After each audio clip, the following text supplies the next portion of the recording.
로마서 1장 16절에서 17절까지 봉독하겠습니다. 우리 함께 봉독합니다. 로마서 1장 16절 17절 말씀입니다. 시작. 내가 복음을 부끄러워하지 아니하노니 이 복음을 모든 믿는 자에게 구원을 주시는 하나님의 능력이 되리라. 먼저는 유대인에게요 그리고 헬라인에게로다. 복음에는 하나님의 의가 나타나서 믿음으로 믿음에 이르게 하나니 기록된 바 오직 의인은 믿음으로 말미암아 살리함과 같으니라. 아멘. 오늘은 종교개혁 503주년이 되는 날입니다. 10월 31일이 날인데 이 마지막 주일, 10월 마지막 주일은 종교개혁 기념주일로 대부분 지킵니다. 이 종교개혁이라고 하는 기본 질서를 부인하지 않고 본래의 상태로 되돌아가는 갱신을 가리켜서 종교개혁이라 이렇게 말합니다. 종교개혁 정신의 모토는 성경으로 돌아가는 겁니다. 성경 말씀으로 돌아간다.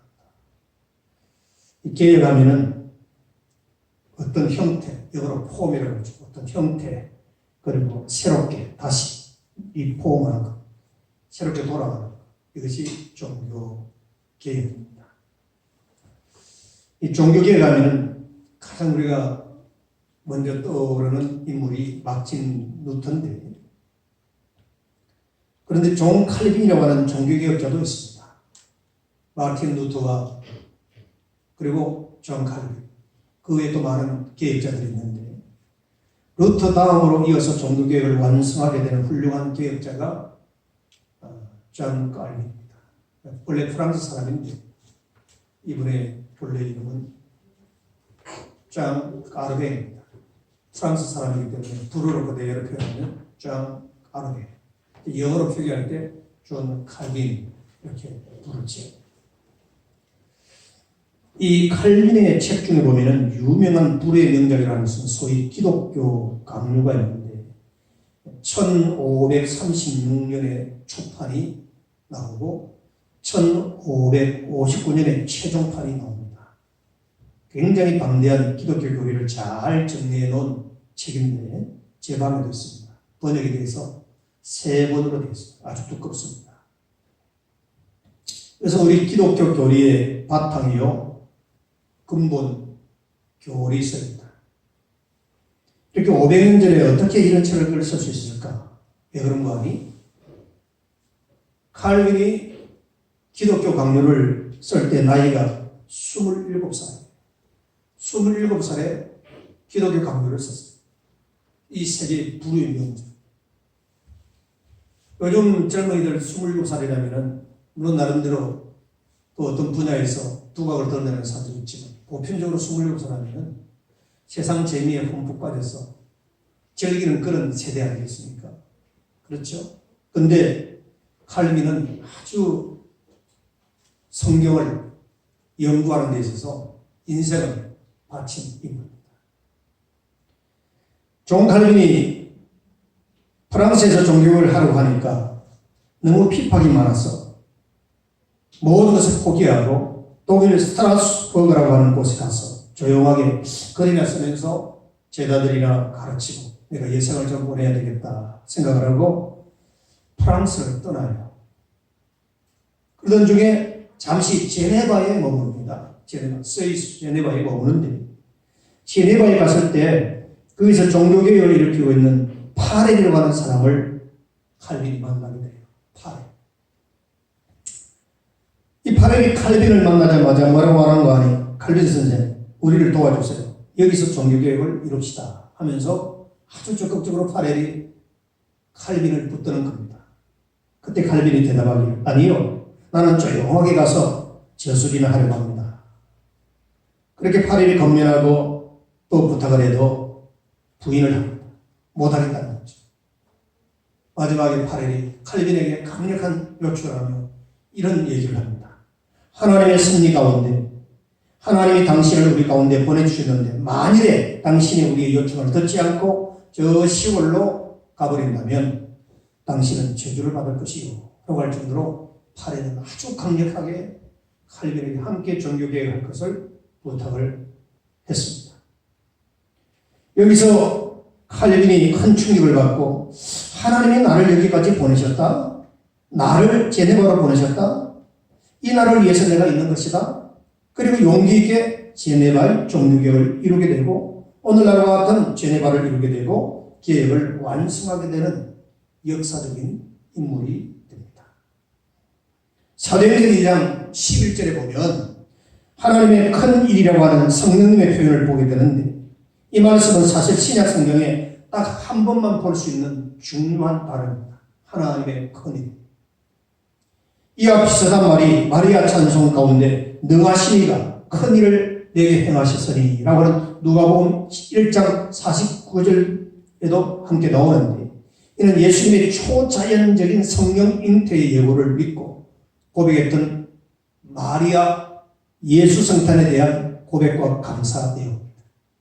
훗날에 사도 베드로도 이와 비슷한 말을 하는데 우리는 그의 크신 위엄을 친히 본 자라고 하며 베드로서 1장 16절에서 그렇게 고백을 합니다.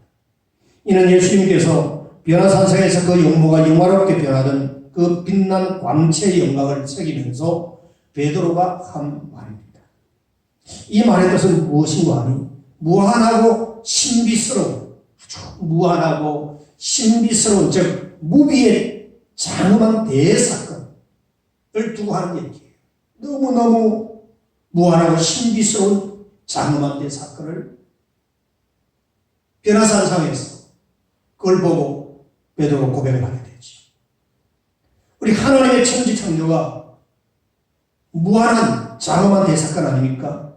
하나님의 홍수 심판과 노아 방주 사건이 그러하고 이스라엘을 죽음의 땅 애굽이나 바벨론에서 구출하신 극적인 사건이 바로 장엄하고 엄청난 신비스러운 사건입니다.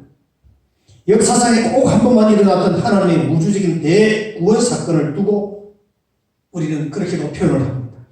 사도행전 2장 11절에 사용된 하나님의 큰 일은 오순들의 성령을 받은 자들, 당시 지중해를 중심한 세계 전역에 걸친 15개 지방 사람들이 방언을 통하여 역사하신 하나님의 구원의 복음을 듣고 감탄하는 고백의 내용입니다.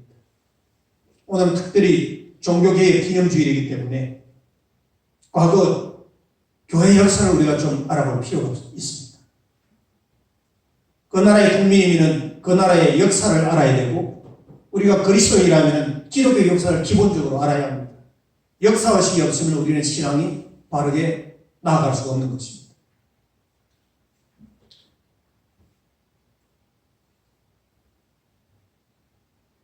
창세기에 보면 바벨탑 사건이 기록되어지는데 바벨탑 사건으로 인해서 언어가 혼잡하고 혼란가 되어서 언어 불통으로 말미암아 그 당시 함께 모여서 살고자 했던 사람들이 세계 각처로 흩어져 버리게 됩니다. 그리고 새로운 예수 시대를 맞는 저들이 방언의 이적을 통하여 하나님의 큰 일을 함께 듣고 이해하고 깨닫고 예수 신앙을 고백하고 감격하는 장면이 초대교회사에 보면 일어납니다. 사도들이 한 방언으로 말하는데 거기에 모인 저들의 귀에는 다 자국의 언어로 들렸습니다. 성령께서 하나님의 큰 일을 나타내기 위하여 언어의 이적을 나타내신 것입니다. 그것이 바로 오순절 마가다락 방언에 나타난 방언의 역사입니다. 통역이 필요 없는 서로 알아들을 수 있는 그러한 방언이 그 장소에서 일어났던 것이지요. 이렇게 중대한 것은 성령께서 나타내신 하나님의 큰 일입니다. 그건 뭘까요? 한마디로 말해서 그것은 예수 그리스도의 사건인데 예수의 초자연적인 탄생과 십자가의 대속적인 죽으심과 의의 부활과 이 성천 사건, 이것은 하나님의 하신 큰 일들 가운데 핵심입니다. 오순절에 임한 성령은 이 놀라운 예수 그리스도의 구원 사건을 사람들의 마음에 다시 재현시키는 일로 이어져 갑니다. 바로 그 시간부터 역사상에 하나님의 큰 일이 또다시 전개됩니다. 그 큰 하나님의 일은 위대한 예수 그리스도의 구원 운동이 교회 운동을 통하여 드디어 실현되어져 가는 것입니다. 하나님의 구속사, 구원의 역사의 운동은 창세기 창조를 시작하여 선민 이스라엘 백성들을 언약의 백성으로 부르시고 그 가운데서 다윗의 자손 예수 그리스도가 이 땅 위에 구세주로 오실 것을 계시하시고 말씀하시고 세월이 흘러 2000년 전에 예수님께서 육신의 몸을 입고 이 땅에 오시고 우리의 죄를 대신하여 십자가에 못 박혀 죽으시고 부활하시고 성찰하시고 하나님 보좌 우편에 계시고 지금도 성령으로 통치하시고 약속하신 성령이 초대교회 예루살렘 마가다락방에 임한 이후에 그들이 성령의 충만함을 받고 각 곳이 흩어져 온 세계의 복음이 흩어져 그 복음운동이 오늘날 이 교회운동으로 이어져 가고 있는 것입니다. 우리 하나님은 33년간의 예수 그리스도의 계속 사역이 이제 그의 교회운동을 통하여 다시 일어나게 하신 것이죠. 이런 의미에서 2000년 기독교 역사는 하나님이 이 땅에 나타내는 위대한 구원운동이다. 그렇게 정의할 수 있습니다. 그것이 교회운동을 통하여 폭발되고 있는 것입니다. 하나님은 2000년간의 기독교 교회운동을 하나님의 큰 일로 우리에게 보여주신 대역사적인 사건입니다. 제1의 폭발은 오순절 성령 강림으로 말미암아 예수교회의 탄생이 시작되는 기점에서 우리는 해석할 수 있습니다. 하나님의 큰 일의 첫째적인 사건인 오순절 성령 강림을 통한 예수교회의 탄생이다. 물론 구약시대에 광야 성막도 있었고 또 세월이 지나면서 예루살렘 성전 등등 여러 가지 성막 성전의 시대를 지내왔지만 진정한 교회의 참모습은 오순절 마가다락방의 성령 강림 사건을 통하여 출발하게 됩니다. 오순절에 임한 성령 강림은 예수의 12 제자들인 사도들과 저들의 후계자였던 후사도 속사도라 이렇게 부르기도 하는데 후사도 시대를 겪으면서 초기 기독교 복음의 황금 시대를 이루게 됩니다. 보통 이 시기를 교부 시대라 부릅니다. 교부 시대는 오순절부터 시작해서 590년 그레고리 1세가 처음 로마의 교황으로 등장할 때까지를 우리는 교부 시대라 그렇게 역사적으로 구분합니다. AD 1세기에는 예수님의 12 제자들인 사도들의 시대였습니다. 예루살렘을 중심으로 그 당시에 베드로가 주역을 감당했습니다.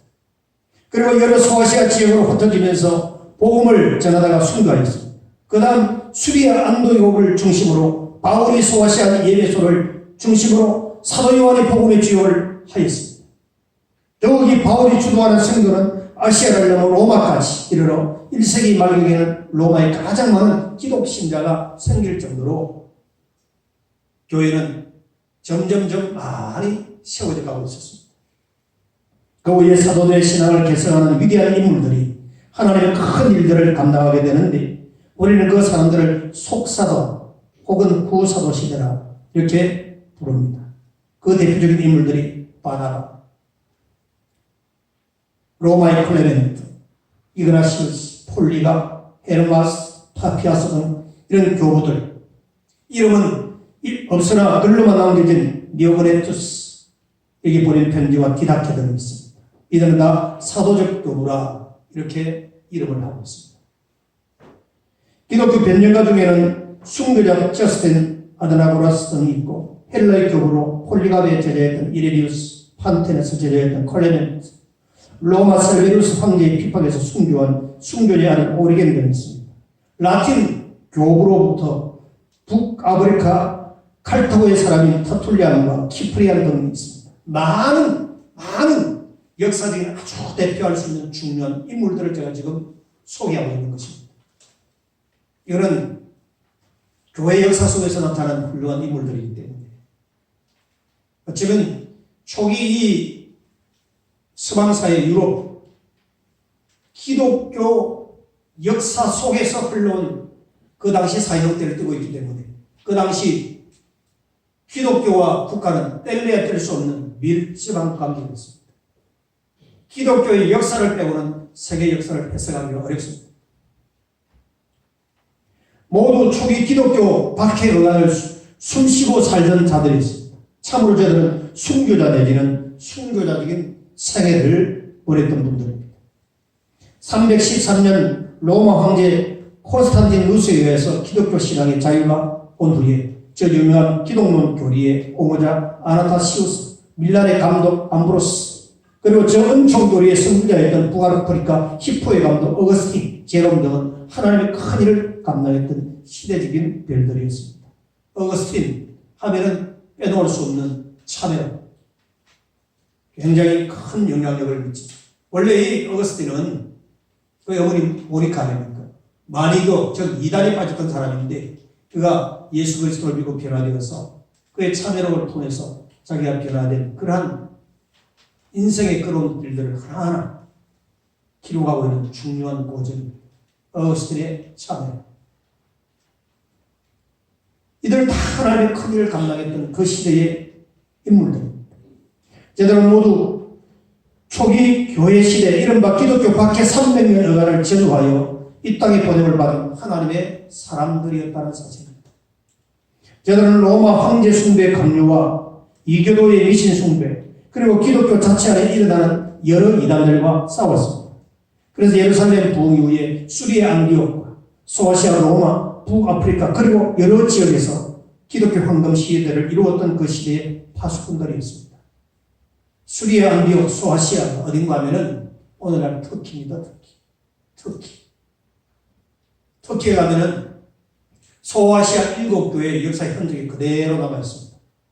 성지답사 가서 한번 보십시오. 그대로 너무 여러 지역이 흩어져 있기 때문에 한 지역을 달려가려면 차를 타고 5시간, 7시간 한참 가야 이 소아시아 7교회를 군데군데 볼 수 있는데 며칠 동안 돌아봐야 볼 수 있는 지역이에요.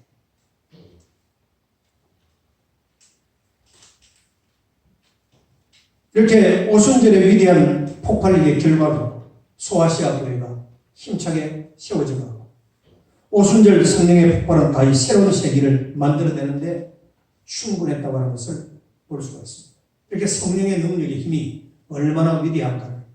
사람이 변화되니까 복음을 통하여 예수 그리스도를 구주로 영접하게 되니까 어떤 피박과 환란이 와도 그걸 두려워하지 않는 거예요. 순교를 각오하고 가는 곳마다 복음을 증거하면서 주님의 교회가 세워지고 우리 대한민국에도 복음이 들어가고 이렇게 기독의 역사에 유례가 없는 큰 부흥의 발전을 이어가고 있는 것입니다.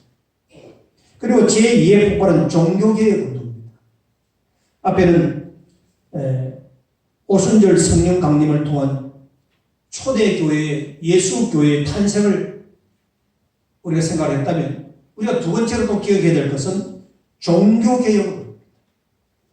그리고리 1세가 로마의 처음 교황이 되어서 종교개혁이 일어날 때까지 약 1000년간을 우리는 로마 교황 시대라 그렇게 부릅니다. 물론 그 이후에도 지금까지 교황은 존재하고 있습니다. 그럼에도 종교개혁 운동으로 말미암아 로마 교황의 세계적인 시대가 사실상 중단되었다고 하는 의미에서 사용하는 말이 되겠죠. 로마의 콘스탄티누스 황제가 기독교를 국교로 공인한 후부터 313년에 기독교를 공인으로 인정을 했는데 세계는 기독교 천지가 되고 그로 말미암아 이른바 비잔틴 시대가 열립니다. 이 비잔틴이라고 하면 콘스탄틴 노플의 옛 이름인데 그곳을 중심으로 기독교 중심의 문화가 이루어졌다는 의미에서 비잔틴 시대라는 말이 나왔습니다. 다시 오스만 터키 제국 시대에 와서 이스탄불로 그 이름이 바뀌어집니다. 비잔틴이 이스탄불로 바뀌어요. 팔레스타인의 예루살렘, 수리아, 안디옥, 에베소를 중심한 전 소아시아 그리고 에게바다를 건너 헬라 여러 지역들, 로마, 북아프리카, 인도, 스페인, 게르만족, 아일랜드 등 완전히 기독교 복음의 황금 시대가 오고 만 것입니다. 그러한 가운데 교회는 점점 새로운 물길에 휩싸이게 되었고 그것이 바로 교권의 대두입니다. 여기서부터 이제 교회가 타락하기 시작합니다. 교권이 대두되면서 교회가 타락하기 시작합니다. 교회 운동이 확장됨에 따른 감독 제도는 자연히 강화되기 시작되었고 이것이 나중에는 지방 감독보다 도시 감독, 도시 감독보다 대도시 감독으로 강화되면서 마침내 예루살렘, 안디옥, 수리아, 알렉산드리아, 아프리카 로마 콘스탄티노플의 5대 도시의 감독권 경쟁으로 압축이 되면서 드디어 교권 쟁탈전이 벌어지기 시작합니다. 쉽게 말하면 이런 식입니다. 시골 어려운 개척교회는 싫고 큰 도시에 있는 대도시 교회에 내가 목사가 되겠습니다. 되고 싶다. 이런 뜻입니다. 예나 지금의 인간의 그 권력욕은 결함이 없습니다. 나중에 총감독, 주교라고 그러죠. 총감독권 다툼은 로마와 콘스탄티노플, 소아시아를 압축하게 되고 이 감독권 싸움이 사실상 서방교회는 로마죠. 로마 서방교회와 동방교회, 콘스탄티노플과 분리되는 불씨가 되어버립니다. 교회가 나뉘어지기 시작해요. 서방교회와 동방교회. 결국 교권의 우위는 로마로 돌아가고 이것이 이른바 로마 교황 정권 시대의 기초가 되고 말았습니다. 교권 싸움에서 로마 서방교회가 승리하게 되는 거죠. 그래서 권력을 서방교회 로마 교회가 꼭 쥐고서 자주지하는 그런 교권 시대로 나아가게 됩니다. 이것이 바로 종교개혁의 먼 원인 중에 하나가 된 거예요. 종교개혁의 원인.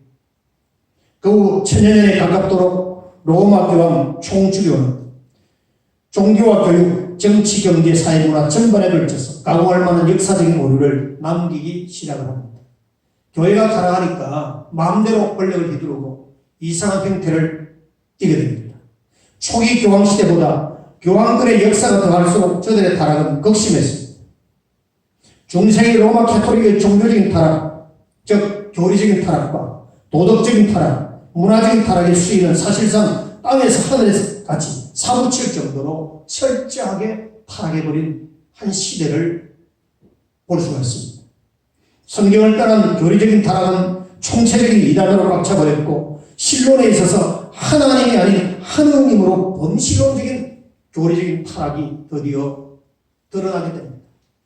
지금 천주교에서는 하나님이라고 그러죠. 우리는 유일하신 하나님, 기독교에서는 하나님이라고 영어로 라지가 god가 해석을 할게요.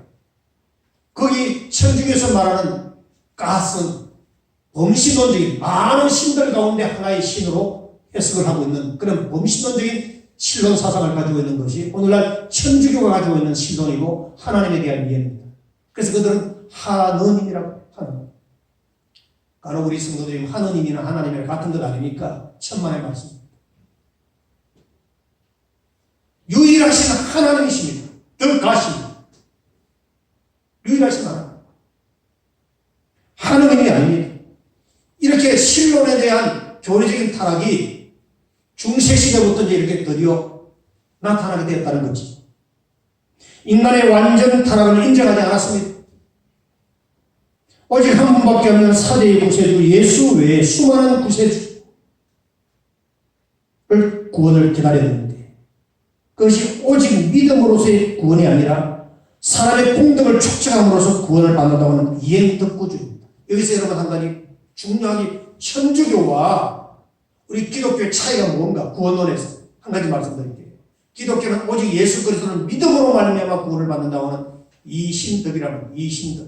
오직 예수 그리스도를 믿음으로 말미암아 구원을 받는다고 하는 이신덕이 교리예요. 이신덕구라고 하고 이신덕이라고. 그래서 천주교는 뭐냐? 사람의 공로와 공덕을 축적함으로써 구원을 받는다고 하는 행위에다가 초점을 두고 있습니다. 이행덕구주의입니다. 이게 천주교하고 개신교, 우리 기독교하고 구원론이 완전히 다른 확실한 차이죠. 그러면 따라서 하십니다. 이신덕이 오직 믿음으로 말미암아 구원을 얻는다는 것이에요. 이신덕이. 이행덕구는 뭡니까? 행위로 말미암아 공로로 말미암아 구원을 받는다고 하는 거기에 초점을 두고 있습니다. 거기에서 나온 게 연옥설까지 이어지고 연옥에 가 있는 죽은 자를 위하여 이 지상에 살아있는 성도나 가족들이 그들을 위하여 공로를 쌓으면 연옥에서 천국으로 옮겨질 수 있다고 하는 그런 희한한 구원론을 가지고 있는 게 천주교입니다. 따라서 우리 개신교 철저한 보수 신학자들 또는 목사님들은 천주교를 이단이라고 할 정도로 정죄하고 있습니다. 이단 맞습니다. 이단 맞아요. 그래서 천주교는 성경으로 돌아오지 않은 성경적 종파예요. 성경으로 도저히 따라오지 않은 성경에서 이탈한 종파가 천주교입니다. 분명히 여러분들 이해하셔야 돼요. 왜 천주교인들이 사회운동을 하고 여러 가지 이 사회에 주목을 끄는 행동을 하는지 아십니까? 다 이 교리에서 기인하고 교리, 이행덕구 그런 행위로 말미암아. 그럼 우리 성도들의 행위는 뭐냐? 행함이 없는 믿음은 죽은 믿음이라고 그랬습니까? 구원받은 하나님의 성도가 그 하나님의 은혜에 보답하는 삶으로서의 행함이지 그 행함이 구원의 조건이 아닙니다. 믿으시길 바랍니다. 구원받은 은혜에 감사하여 하나님의 영광을 위하여 주신 사명과 은사를 따라서 이 사회에 나가서 선한 영향력을 미치는 것이지. 그게 우리 기독교 개신교가 가지고 있는 행함의 신학적인 배경입니다. 천주교는 그게 아니에요. 그 행함 자체가 구원과 직결되어 있는 거예요. 구원과 직결되어 있어요. 완전히 다른 거예요. 구원론도 하나만 봐도 이단인 겁니다. 저는 이 부분에 대해서는 분명하게 자신 있게 역사적으로 성경적으로 얘기할 수 있습니다. 이행덕구주의를 지금도 주창하고 있습니다. 하나님의 주권적인 선택에 의한 구원이 아니라 만인 구원주의자가 바로 천주교가 주장하고 있는 구원론입니다. 이렇게 교회의 완전주의를 내세울 뿐만 아니라 성경과 교회를 동등시했어요. 즉 성경과 이 종교회의, 바티칸의 종교회의를 동등시하는 그러한 타락의 일로에 빠지게 됩니다. 성경이 교회 위에 있어야 되고 그 성경 말씀을 통하여 교회가 세워져 가야 되는데 이들은 성경과 종교회의를 동등한 위치에 두었고 나중에는 성경이 밑으로 가버려요. 세월이 지나면서. 성경보다 교회의 교리를 더 앞세우고 우월한 것으로 여기고 있는 집단이 천주교입니다. 저들의 잘못된 내세와는 사람이 죽은 다음에도 생존자의 선행으로 말미암은 여러분의 구원의 기회를 부여하고 있다는 거예요. 제가 앞에 말씀드렸죠. 여러 가 있는 자들을 위하여 지상에 남아있는 신도들이, 친인척들이 그들에 의하여 공적을 쌓으면 여러 개 있는 그들이 천국으로 갈 수 있다는 하는 이상한 구원론을 가지고 있는 겁니다. 저들은 66권의 정경, 우리는 창세기부터 요한계시록 66권을 정경으로 받아들이지만 천주교에서는 이 정경 외에 가경, 즉 외경을 성경과 동일시하고 있는 겁니다. 구전으로 계속 전해져 내려온 그것을 똑같은 하나님의 완전한 계시성이 있는 말씀으로 동등한 성경과 같은 그런 정경성으로 그들은 가지고 있는 겁니다. 이게 천주교가 가지고 있는 성경가입니다. 교황 무엇을 어떻게 교황이 무호할 수 있습니까? 똑같은 우리가 같은 인간입니다. 신부가 사제가 교황으로서의 직책을 행하는 것뿐이에요.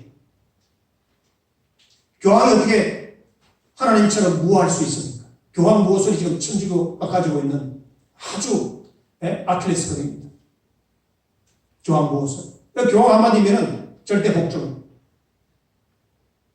마리아 무죄. 어떻게 마리아가 무죄할 수 있습니까? 마리아는 똑같은 우리 인간 같은 똑같은 인간인데 하나님 자신이 육신의 몸을 입고 이 땅 위에 성육신 하실 때 하나의 도구로 이용한 수단에 지나지 않아요. 그리고 마리아 성천성. 마리아 성천한 성경이 어디 있습니까?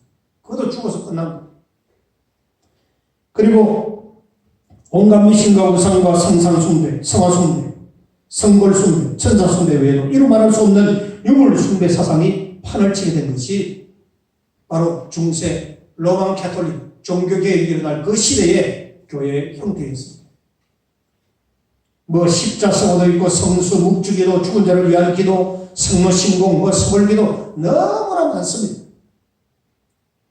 이른바 순례여행, 십자군의 종군, 면제부 판매 등은 교황청이 중세의 사람들에게 돈을 모으는 종교적 사기였습니다. 그래서 역사는 이러한 중세기를 암흑시대라 이렇게 규정을 하고 있습니다. 로마 캐톨릭은 사실상 고대 바빌론의 종교의 부활이었습니다. 최근 며칠 전에 교황은 동성애를 찬성 지지했습니다. 동성애. 성경이 가장 싫어하고 반대하는, 하나님이 가장 싫어하는 것을 교황은 동성애를 지지했습니다. 찬성합니다. 천주교에도 보수와 진보가 있거든요.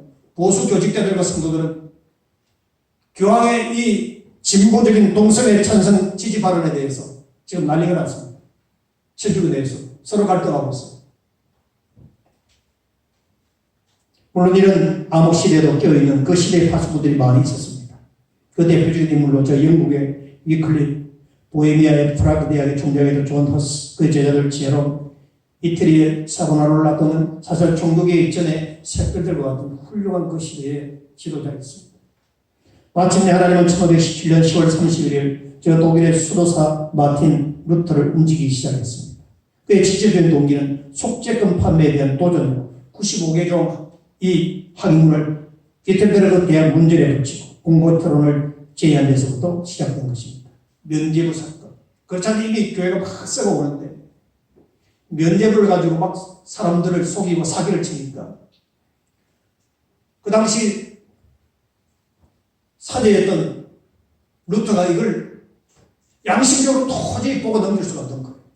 그래서 속죄금 판매에 대한 도전으로 95개 조항의 항의문을 써가지고 비텐베르그 문제에 붙이고 공개 토론을 시작합니다. 그러나 하나님은 벌써부터 갈라디아서 로마서 1장 17절 오늘 우리가 읽은 말씀 오직 루터에게 이미 뿌리가 놓았던 것입니다. 루터의 항의문은 불과 4주 만에 전 독일을 불지르고 8주 만에 전 구라파의 영계를 불지르고 말았습니다. 한 사람의 이 움직임이 저 구라파를 움직이는 놀라운 불씨가 되었습니다. 독일을 위시하여 북부의 프랑스, 화란, 영국과 스코틀랜드와 여러 지역을 강타하고 말았습니다. 오순절 폭발 이래 1500년 만에 두 번째로 나타난 하나님의 제2의 폭발이 바로 이 1517년 마틴 루터를 통하여 일어난 종교 개혁이었던 것입니다. 하나님은 이 세계적인 시대를 위하여 제네바의 칼빈을 위시한 그의 동료 파렐리가 베자를 위시한 멜랑크톤 쭈잉글리 등 여러 사람들을 드디어 사용하기 시작했습니다. 스코틀랜드에서는 요한 낙스를 위시하는 여러 사람들을 사용했습니다. 이렇게 전 유럽이 이러한 훌륭한 종교 개혁자들을 통해서 불씨가 붙었고 타락한 교회들이 다시 깨어나는 또 하나의 기회가 되었던 것입니다. 이 위대한 종교 개혁자들은 한결같이 오직 하나님께 영광, 오직 믿음, 오직 은혜, 오직 성경, 오직 만인 제사장을 모토로 내걸고 성경으로 돌아가자고 하는 사도적 신앙으로 돌아가자고 하는 그러한 외침을 하고 있었던 것입니다. 특별히 제2의 폭발 이 종교계의 영향은 실로 대단했습니다. 성경으로 돌아가는 새로운 신앙 고백 주기를 일으키고 말았는데 독일을 선교주자로 영국을 대영 제국으로 꼽히었습니다.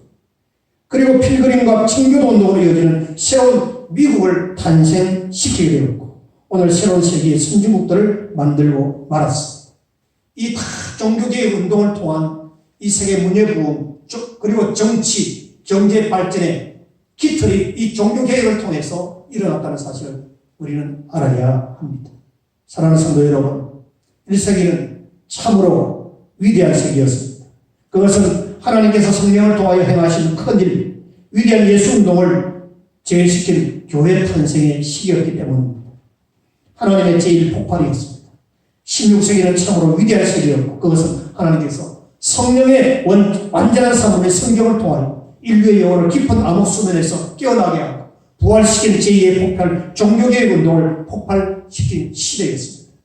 인류가 다시 하나님께로 돌아가 하나님을 찾게 되고 잃어버린 사람 자신을 찾는 시대가 바로 이 종교개혁 시대로부터 전개되었다는 겁니다.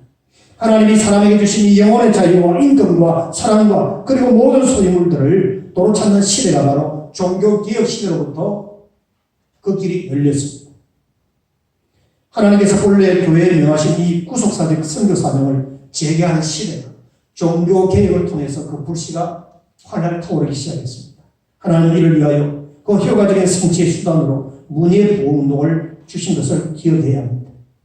이 문예부흥운동의 배경이 바로 종교개혁의 신앙이라는 크게 배경을 두고 있습니다. 문제는 하나님이 원하시는 제3의 폭발을 지금 예감합니다. 아마 그것은 7번째 짐승의 마지막 출현과 함께 일어나는 최후적 바벨론 선교운동이 될 것이 아닌가라고 우리는 성경을 통하여 감히 얘기를 해봅니다. 바로 요한계시록 18장 4절에 내 백성아 거기서 나와 그의 죄에 참여하지 말고 그가 받을 재앙들을 받지 말라고 하신 이 말씀이 실현될 날이 다가오고 있는 것입니다. 저는 오늘날 코로나19를 통하여 저는 감히 영적으로 이런 느낌을 받습니다. 정말 말세는 말세구나. 이 재앙을 우리 인간이 감당할 수 없구나. 참된 지도자와 거짓 지도자가 드러나고 있고 알곡과 가라지가 드러나는 이 종말론적인 이 교회 안에서 일어나는 현실을 저는 목도하고 있습니다. 사랑하는 성도 여러분, 우리는 깨어서 기도해야 합니다. 하나님은 제3의 또 폭발을 어떻게 우리를 통해서 일하실지 우리는 믿음으로 기대해 봅니다. 이것이 종교개혁 503주년을 맞아 우리가 간직해야 될 메시지가 아닌가 싶습니다. 하나님이 행하시는 큰일, 제3의 폭발은 마지막 날에 등장하는 7번째 짐승의 출현입니다. 교회의 마지막 선교, 예수님의 재림과 연관된 사건이 될 것이라고 저는 감이 있습니다.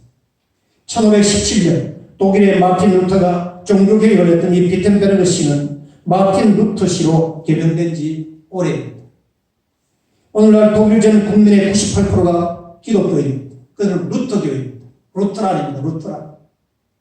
독일 국민의 97%가 기독교인이란 말입니다. 98%. 하나님이 함께한 종교개혁 한 사람의 영향은 한 시대를 초월하고 엄청난 업적을 남겼습니다. 독일의 학교 방학은 모두 기독교와 연관되어 있습니다. 영국의 퓨리탄, 청교도, 프랑스의 위군, 독일의 루터란. 우리는 이 교회사적으로 굉장히 중요한 그 시대의 그리스도인들을 우리는 기억해야 합니다. 청교도와 위그로와 루터란. 독일은 매년 10월 1일부터 두 주간은 추수감사절 방학이고 추수감사절과 성탄절 부활절에도 각각 두 주간 방학을 하는 그러한 교육제도를 가지고 있습니다. 모든 국민은 교회를 위하여 종교세를 냅니다. 목사는 정부 공무원입니다. 모든 아이는 유아세례를 받고 13세가 되면 1년간 매주 2시간씩 100시간 이상 성경을 배워서 14세가 되면 입교식을 하는 것이 독일 국가의 제도입니다. 이날은 부모님과 일가 친척이 다 모여 축하 잔치를 엽니다. 지금 독일 메르켈 총리도 루터교의 목사의 딸입니다. 독일은 결국 그리스도의 사랑으로 통일을 이루었고 중간에 막힌 담을 흘고 하나 되는 것이 십자가의 정신이 됐습니다. 그래서 독일은 이 신앙으로 인내하며 기독교를 받겠다는 공산주의를 용서하고 하나의 민족으로 통일되는 대과학을 이루었던 나라입니다. 종교개혁 503주년을 맞이해서 이 땅에 주님의 피값으로 세워진 교회는 죄악으로 혼란한 이 어두운 세상을 향하여 삶의 지쳐 방황하는 우리 이웃에게 희망을 주는 등대가 되어야 하고 구원의 방주가 되어야 되지 않겠습니까? 이런 역사적인 의미는 이날에 우리는 한국교회를 돌아보아야 합니다. 한국교회 역사 속에 참여하고 있는 우리 자신의 신앙을 돌아보아야 합니다. 그 가운데 우리 서문교회의 현실을 돌아보아야 합니다. 이 청라 지역에 있는 우리 교회들을 돌아보아야 합니다. 우리 대한민국 지자체 중에서 가장 교회가 많고 인구 비례로 기독교인이 가장 많은 도시가 어딘 줄 압니까? 인천광역시입니다. 3,600교회입니다. 굉장히 많은 기독교인의 분포를 가지고 있는 이 인천 지역. 아펜젤라와 언더운더가 복음을 들고 이 땅에 제목포에 첫 발을 딘 역사 깊은 이 인천 지역. 저는 참 감사하고 있습니다. 다른 지역에 비해서 좀 사이드에 있는 지역이라 발전이 좀 더뎠지만 옛날에 인천이 아닙니다. 제가 1979년도에 인천에 첫 발을 디뎠습니다. 저는 인천은 제2의 고향입니다. 40년이 넘었습니다. 그때 인천의 인구가 50만도 채 안 됐습니다. 이런 인천이 이제 300만이 넘는 제3의 도시가 되었습니다. 얼마나 많이 발전했는지 모릅니다. 자, 이런 뜻깊은 오늘 이 종교개혁 503주년을 맞이해서 우리는 분명한 역사의식을 가지고 이 시대를 다시 한번 돌아보아야 할 것입니다. 우리 그리스도인은 세상에 그릇된 사상과 문화 앞에 굴복하거나 타협하지 말아야 합니다. 우리는 하나님의 말씀을 붙잡고 바른 신앙을 회복해야 합니다. 내 자신이 먼저 개혁되고 변화되어야 합니다. 앞에 열간 많은 그 시대의 우리 신앙의 선배들이 얼마나 생명을 바치고 비진리와 싸워 다투고 진리를 지키기 위하여 교회를 지켜가기 위하여 그 시대를 헌신했던 순교자인 그들의 선배들의 아름다운 삶의 업적을 후손된 우리들이 더럽혀서는 아니 될 것입니다.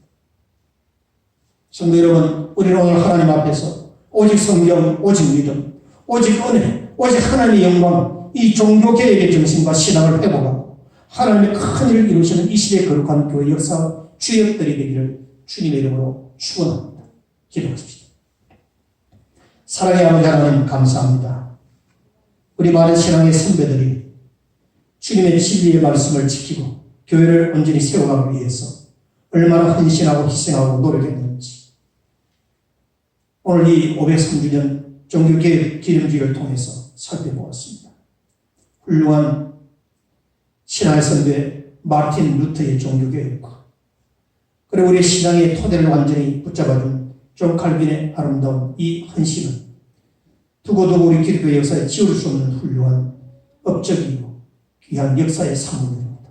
하나님 우리 온 백성들이 이 땅의 주의 백성들이 주의 교회들이 바른 역사실을 가지고 성경으로 돌아가 하나님의 진리의 말씀을 선포하고 죄악의 음악 허감 속에서 헤매는 불쌍한 영혼들을 주님께로 인도하는 이 시대에 제3의 부흥의 불길이 우리를 통해서 일어날 수 있도록 축복하여 주옵소서. 예수님의 이름으로 기도하옵나이다. 아멘.